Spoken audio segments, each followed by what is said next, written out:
Here we see Stanley Kubrick's own personal style of filmmaking. In this shot, we see a little boy sitting in the middle of a hallway playing with his toys. But if we further analyze it, we notice how everything almost looks perfectly symmetrical along the hallway. Looking at the rug, you can see it's very maze-like and makes you almost feel lost. You may also notice that the camera angle is from the back of the child to make it seem as if you are sneaking up on him. In this movie snapshot, we see a straight-on angle with the hallway almost looking symmetrical. Here you see blood splattered all over the walls, along with two picture frames tilted. On the ground you see two young dead girls, and in front of the dead girls lies an axe, covered with blood. Altogether, this snapshot gives you a very freaky feeling. Just looking at this gives me the chills, and I believe those are Kubrick's exact intentions. Here we see Jack. In this shot, you can see how Kubrick really made Jack look evil. The snowy background does nothing but make Jack's darkness stand out. It's almost as if it's a silhouette of his body, with the only visible thing being his face, glowing with rage. Again, I find myself getting the chills as I look at this snapshot. Here we find ourselves looking at a very dated picture, and in the bottom left corner of the picture we see our friend Jack.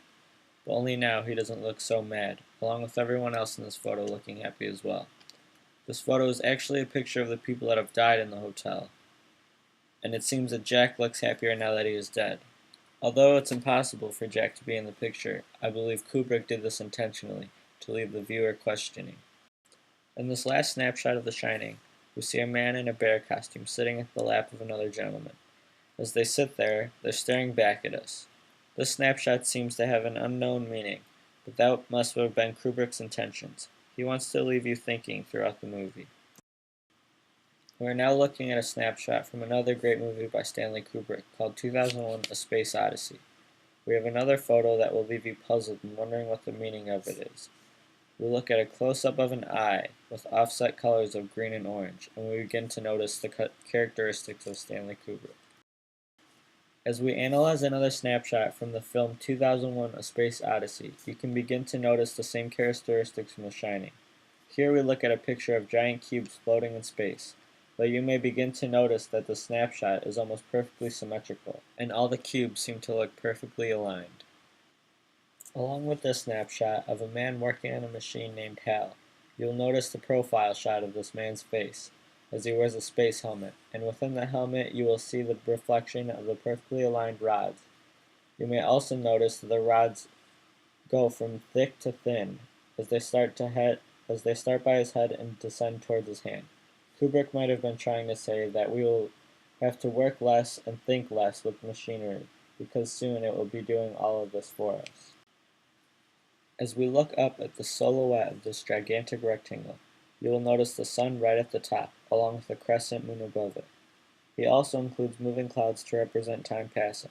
In this snapshot, you can see that Kubrick shot it as if we are looking up to this gigantic rectangle, as if this thing is bigger than us.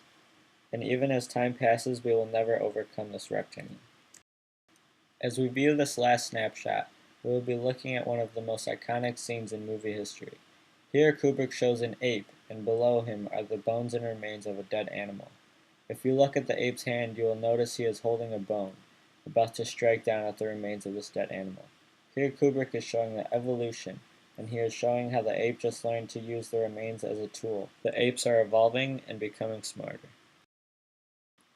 As we analyze snapshots from Stanley Kubrick's The Shining and 2001: A Space Odyssey, you can begin to see the resemblance between the two films and the characteristics involved.